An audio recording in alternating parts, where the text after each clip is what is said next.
So today I wanted to talk a little bit about stereo imaging and sound reinforcement.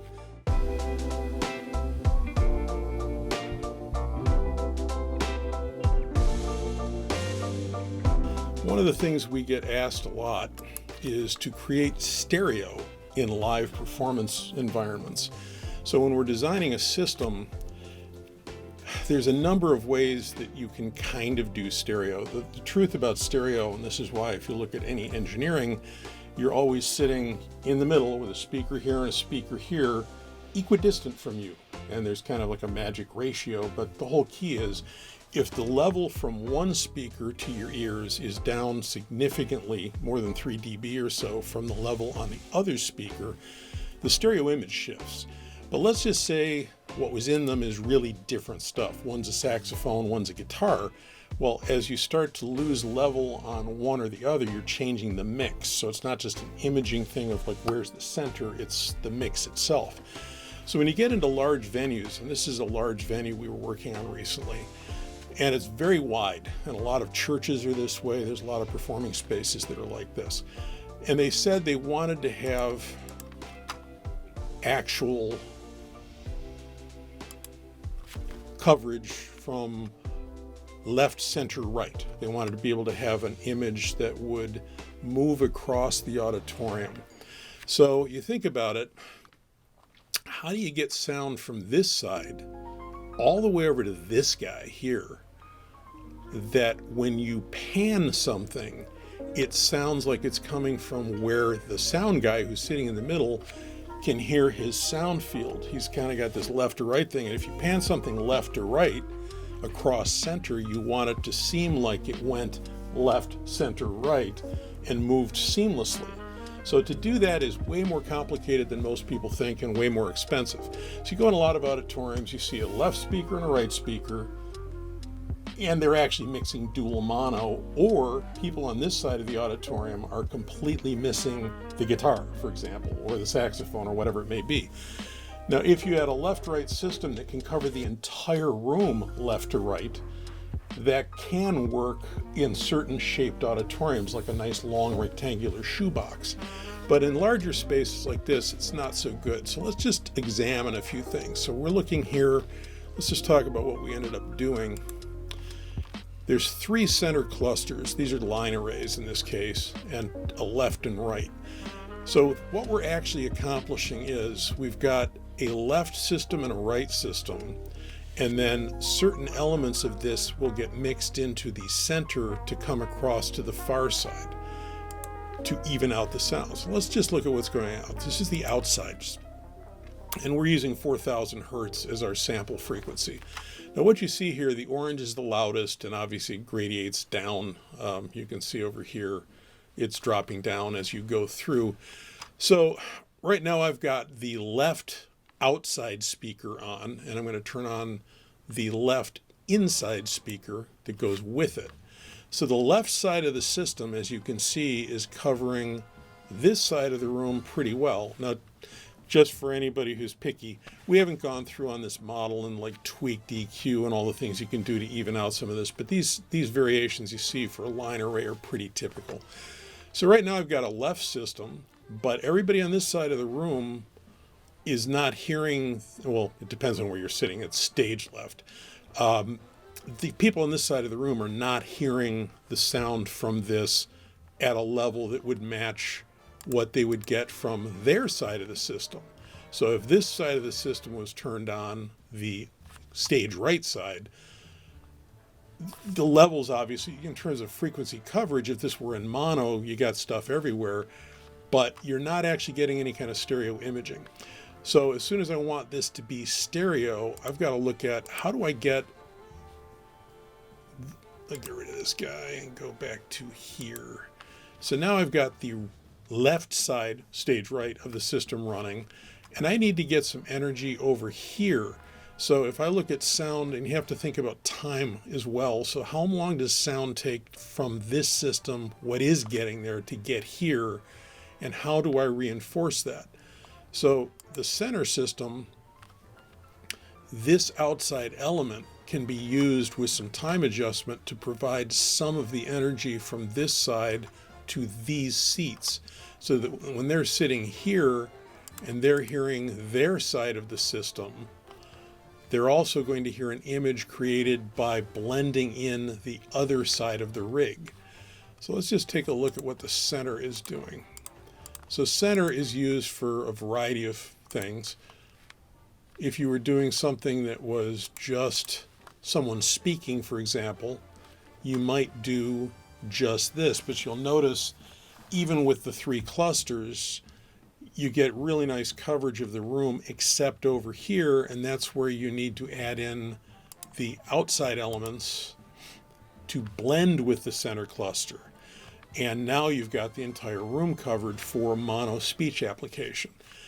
So left, center, and right in a large auditorium is usually like this. You've got 3, 4, 5, 6, 7 clusters.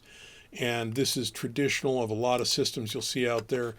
And then as you pan across it with a lot of very, very precise tuning and adjustment in the matrix processors that feed all of this stuff, you can get something where it pans left to right, and it feels that way throughout the auditorium. So as you go across the auditorium with a move, you get a sense of that. Now, one key thing to keep in mind, and this is just the realities of this kind of large-scale venue, you can't really pan things hard left, hard right.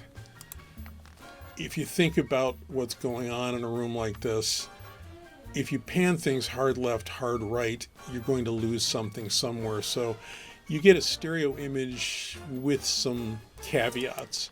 But this is one of the most misunderstood things. I go in a lot of auditoriums that were designed like this, and we've done some where we designed a rig like this. And we've got the left outside, we've got the center outsides, which are there to help blend with it to fill the room out. So you got this guy, these guys, and then the signals that are going to those, if it's really a left-right matrixed system, you get the advantages of stereo, which is separation and detail. But if somebody goes back in and turns this all into mono, it really doesn't work properly. So you lose all of the advantages of stereo imaging. So I've gone in rooms where they've taken what we did, and then later somebody goes, you don't need all this stuff, so let's just take all of this stuff and turn it on into all signals going everywhere. And then you start seeing aberrations, not just in level, but you see aberrations in the stereo imaging because you no longer have that.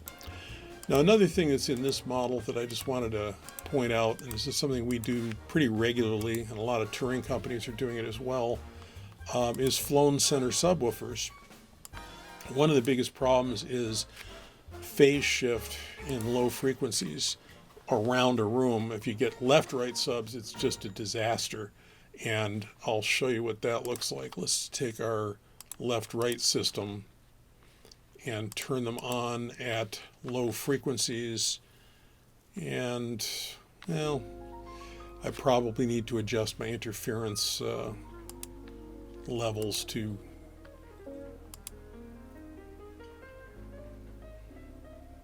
there we go. Now we're starting to see some of the interference levels where you see these beaming things that are occurring. These are nulls and additive information. So when you do a left-right subwoofer system, you start getting parts of the room that have dramatically different performance. Whereas if I go to a center-loaded subwoofer, the whole room gets even bass information. Now, there's a lot of arguments that go on about impact. And yes, it's absolutely true. If these speakers are flown up here, it's not like having them in your face down on the floor. But in terms of evenness, the amount of consistent bass energy that you can get until you get up to 100 hertz. 2319! Got a very nice consistent sound field where everybody is getting bass and they're all getting a very even coverage of bass. So that's another advantage of doing it this way. So in this particular rig, We've got subwoofers, which are cardioid, flown behind, left, center, right in the middle, left, right outsides. And once this is all tuned up, you can get a stereo imaging that works well for theater, for music. There's other things you can do with this. You can put vocals through part of the system and instruments through others to get rid of Doppler distortion. But the key thing is, you can't do a venue like this, no matter how hard you try, with a left-right system and mix in stereo. Because if you do, you're going to end up with, maybe I should go to a frequency that makes more sense. There we go. You're going to end up with this part of your stereo image not getting to all the people on this side of the room. But if you start adding in the center outsides, now I can start taking this energy with this being added to it, as opposed to here. So in terms of time alignment, this is a better place to get that energy from and get a pretty convincing stereo image that will show up localized to the stage.